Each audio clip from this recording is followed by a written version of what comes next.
As Zambia faces increasing climate-related challenges, the Zambia Youth Parliamentary Caucus (ZYPC) is urging collective action to strengthen disaster resilience and climate response efforts.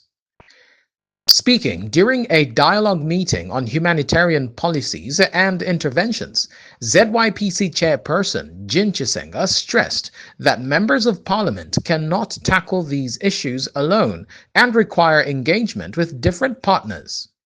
And use it in the future, and then even see the implementation. Usually what we lack is the implementations, because I strongly believe that we have proper laws in place and we usually have these engagements, but what we are lacking is the implementation of everything else that we discuss. So I think it would be good if we begin to implement every other discussions that we have from today going forward. And we also love to see, seeing that this is a youth caucus, engage the youths more often on even different topics so that we can begin to move.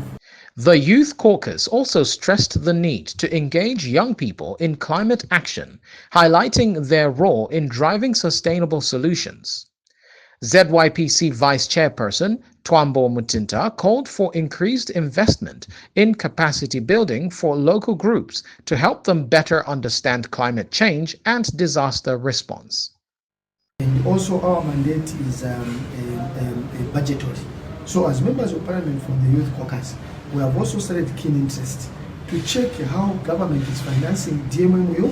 You are aware that a lot of response is coming from DMMU.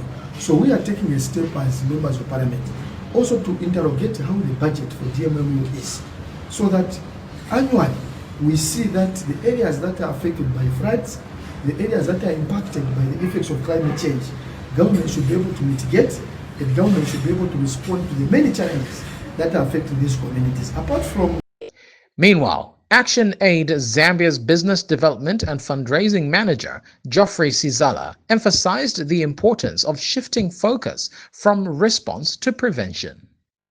The people, especially the women and the young people, because any disaster affects mostly the women and the young people because of the levels of vulnerability.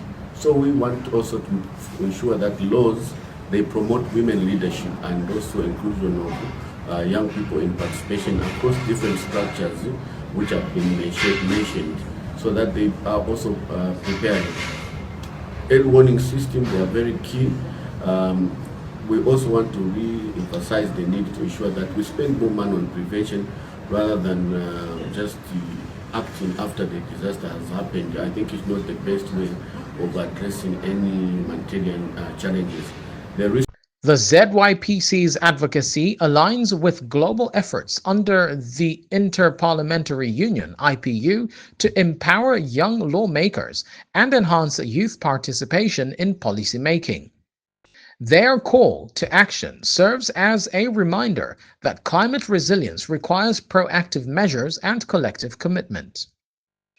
With climate change posing ongoing threats to Zambia, the focus now shifts to how policymakers will implement these recommendations. Jimmy Kanahsa, Revelation News.